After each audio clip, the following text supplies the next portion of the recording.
Hi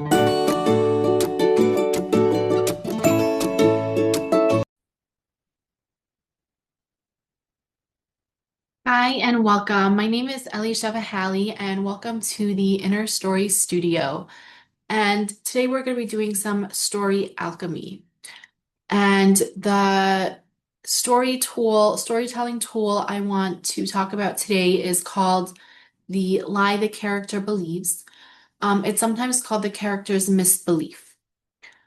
So this is one of my favorite storytelling tools of all times. And why is that? Well, it's really the tool that helps you get straight to what the inner story is. Okay, and in a story, we have the plot, the character arc, and the theme. And all three of them have to work together in order to create a cohesive story and a dynamic story, and a story that is meaningful, that is entertaining, that um, readers feel connected to. And the lie the character believes really helps that the story should be meaningful and that we can relate to the characters and that we're going to want to find out more about the characters. We're going to see that they're not perfect and they have flaws and we want to get to know them. And also, the lie the character believes really helps you bring out your story's theme, which we're going to maybe talk about another time. But first of all, what is exactly the lie the character believes or your character's misbelief? So, it is a belief. It's a belief that the character has, and it's something that they have learned. They have learned through life experience. And the reason why it's called the lie the character believes is because it's a more of like a negative belief, and it's something that they have learned through um, like a negative life experience. And the truth is that the belief isn't necessarily bad because it helped them to survive. It helped them to survive that, period of time or that difficult event. And it's something that, like every like lie has a kernel of truth to it. So it's not like completely false and completely negative. But the point is that at the start of your story, it's not serving the main character anymore.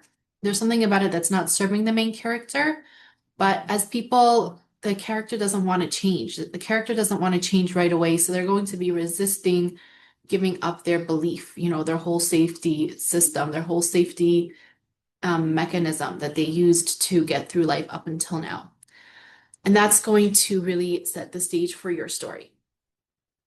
Okay, so that is, in a nutshell, the lie the character believes and the misbelief. So the question is, how do we bring out that misbelief on the page? How do we bring it out in every scene so that we're not always saying the same thing, so that we're showing and not telling, so that our story feels alive and dynamic? So how do we bring that out? Like the question is like, how do we make the misbelief visible without stating it directly? And how do you make it shape every scene without repetition? Okay, so let's start with an example. Let's say someone's misbelief is it's not safe to be who I really am. Like I have to hide who I am. I have to always wear a mask. And um, so that's like what the misbelief is. But you're not gonna come out and just write, here was this girl and this is her misbelief. She has this negative belief about life that she can't be who she really is. And you need different tools to bring it out so that you're not always, just stating her thoughts, and things like that. And you also want it to flow. You want it that whatever's going on the outside is flowing with whatever's going on the inside, and that's flowing with the backstory. And also for readers don't experience beliefs. They experience actions, emotions, choices under pressure, repeating patterns. And if those don't reflect the lie, the character is going to feel inconsistent. So this is why I have developed the pies method. And really, I didn't develop the pies method. It's a method for emotional well-being that's out there in the world of psychology. And it acknowledges that, human beings are holistic and healing is holistic, and that it's not just about thoughts and emotions, that there's more going on, that it's like our whole world is interconnected. So it's something that, the pies method can help someone to process events in their life or what's going on in their life right now. So I thought, why not use that for a character? And it actually works really well for the lie the character believes, to break it down. Okay, so first I just want to say what pies stands for. P stands for physical, I stands for intellectual, E stands for emotional, and S stands for spiritual. And you can see how that kind of encompasses many aspects of our world and of our characters' worlds. So, first you would start with just write down what that basic misbelief is. It's not safe to be who I really am. Okay? So let's start with P, the physical. So the physical is, in general, the physical, it's funny, the P could also stand for plot, in this case, in the case of writing, because the plot is the external events. It's what we're seeing on the surface. Like if you were doing this with yourself, it would be like, let's say, and there was an event that was distressing to you, it would be like, um, you would just state the physical things that happened without judging it, without labeling it, like, oh, someone went up to me and said, you really should wear a different color. So that is exactly what happened on the outside, though that was the action that happened. We're not yet judging it. We're not yet talking about how that affected you. So, in terms of your character, the physical is what's happening on the outside, and it's specifically what the character's actions are and their behavioral patterns. Okay, so when you take the misbelief of it's not safe to be who I really am, how is that going to translate into actions and behavioral patterns? Well, what kind of actions, if someone who feels that they're not safe to express themselves, what kind of actions are they taking? Is it a girl in high school that feels like she has to belong to the popular crowd and she's kind of snubbing the people that really want to be her friends? Is she like wearing clothing to match with to impress that crowd, the popular crowd, even though she doesn't, it's not comfortable, it's too expensive, she doesn't really like it that much. How does she behave at home with her parents if she feels not safe to be who she really is? Maybe she doesn't want to express her true desires to her parents. You know, um, Maybe she has something that she enjoys doing that she's trying to hide.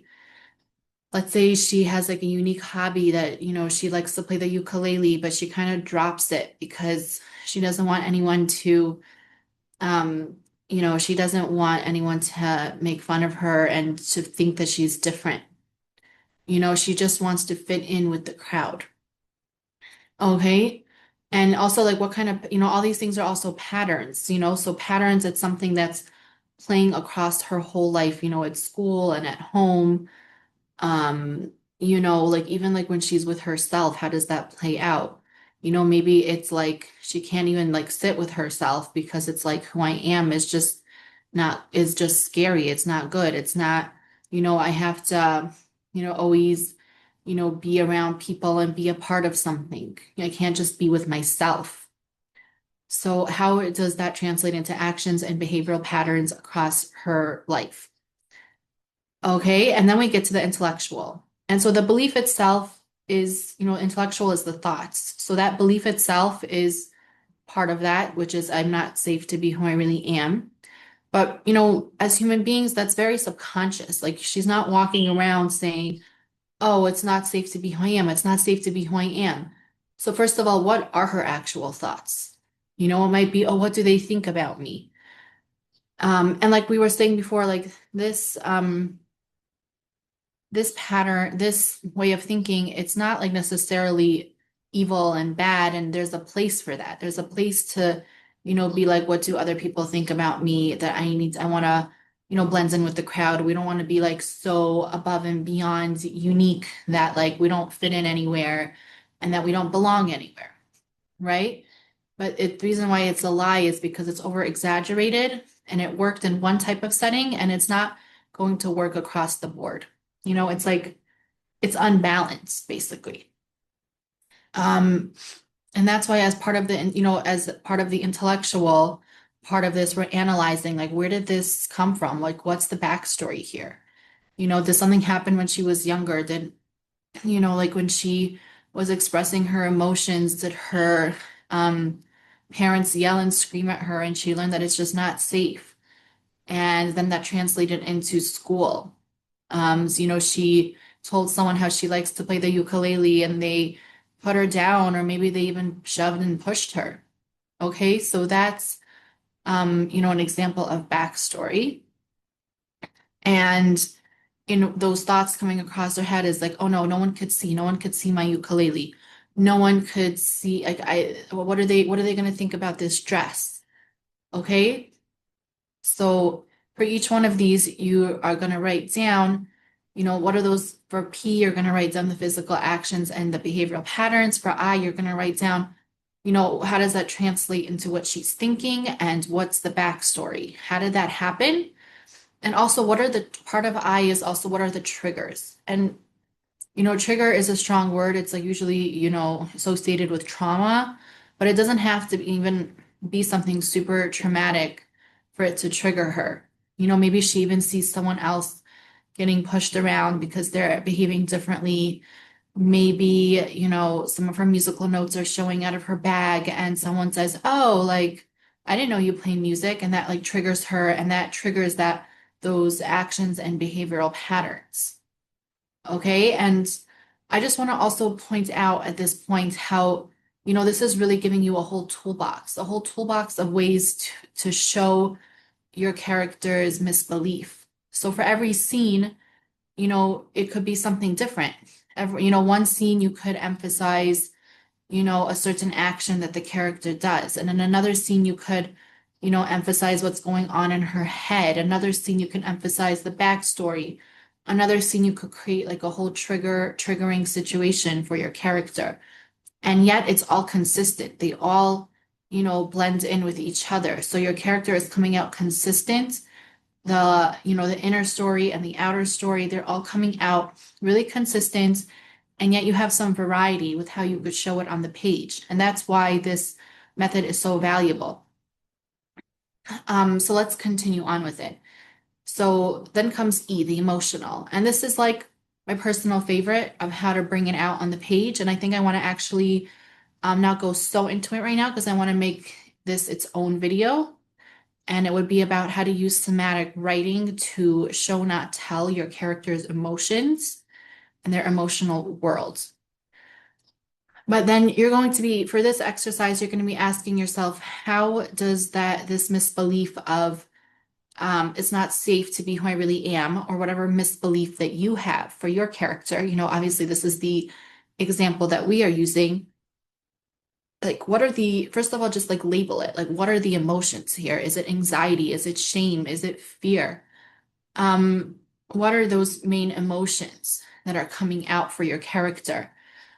And And then the reason why I want to show you how to use somatic writing is to, how it manifests in the body. And also in the body could also mean outside of the body, like, it could be an eye twitching, any part of their body, like how does their body react to, these triggers, and to these emotions that are coming up for them. Like what is anxiety?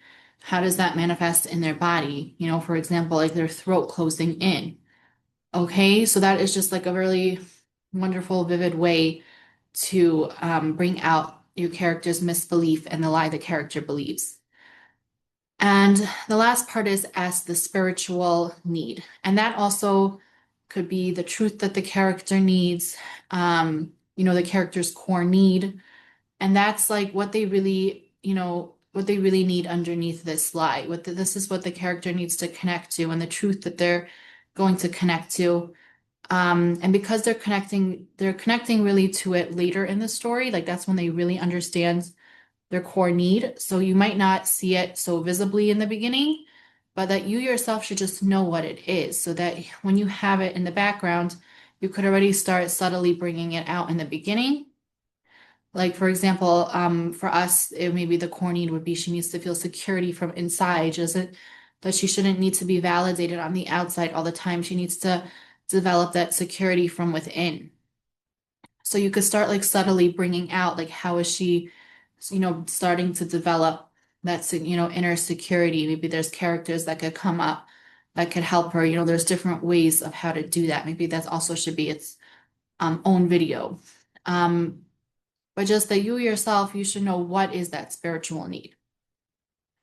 Okay? So those are, even more than four dynamic ways that you can bring the lie the character believes and make it alive on the page. And that you can have variety and yet be consistent with, that core misbelief is being thread through all those things, through the backstory, through what's triggering the character, through their actions and patterns, through what their core need is, through what their emotions are and their thoughts, right? And instead of it becoming something that you're telling us, it becomes something that we watch unfold in every scene.